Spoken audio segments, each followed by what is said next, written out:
Hi, I'm Mike Hickman, Seven Gables Real Estate. Welcome back to the Orange County Real Estate Market Trend Reports for September 2010. Let's first take a look at all of Orange County. Let's examine the actives, the pendings, the months of inventory that's in the marketplace, and lastly, how buyers and sellers are negotiating with each other. So let's first look at Orange County and say that the actives are up nearly 47%, 46.8% to be exact. The pendeds, the number of properties that went into escrow during the month of September, year over year, are down 0.3%, which is very, very small.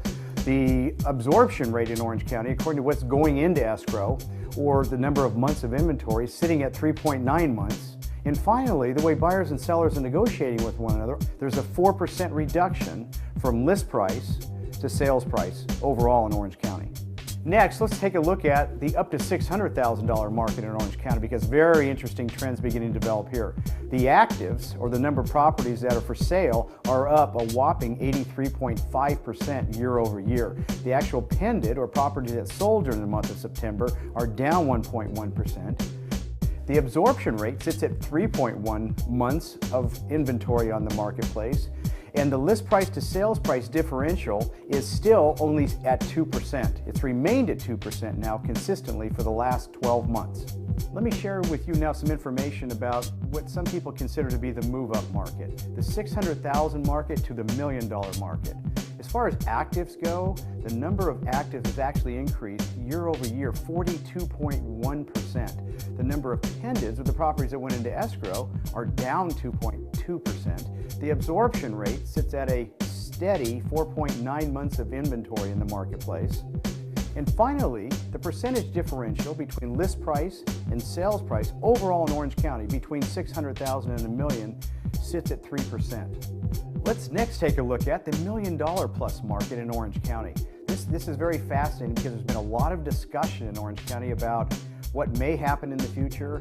But for now, let's look at what is currently happening as of September 2010. The number of actives, the only section of the market or segment of the market that we divide and we look at, the actives are down 8.1%. Interesting when you compare that to the $0 to $600,000 market, where the actives are up over 83%.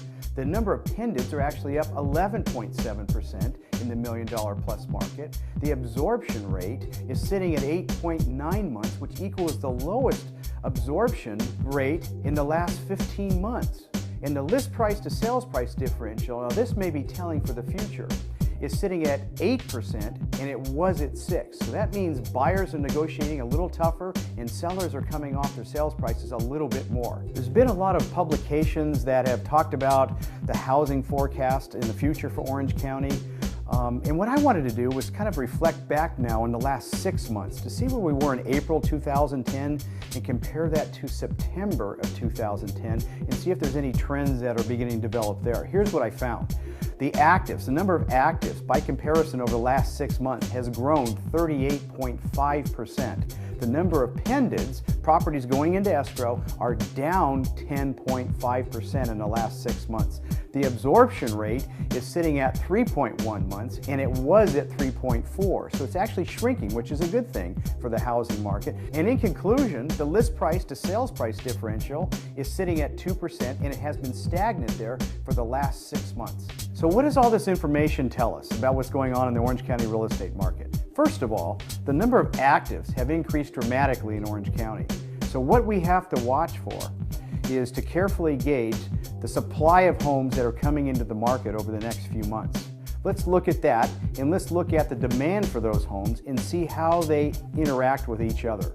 Currently, supply is on an amazing pace and growing very quickly. Demand seems to be dropping off slightly overall in Orange County. So, in conclusion, what we have to watch for in the next few months is a developing trend of supply increasing and demand staying either stagnant or flat, and how that will affect pricing. And the one unknown out there is this thing called shadow inventory. So when I report back to you next month about market trends in Orange County, perhaps we'll have a good idea about what's happening with shadow inventory, and we'll start to see some more definite trending in terms of supply and demand in Orange County, and ultimately how that affects pricing in Orange County.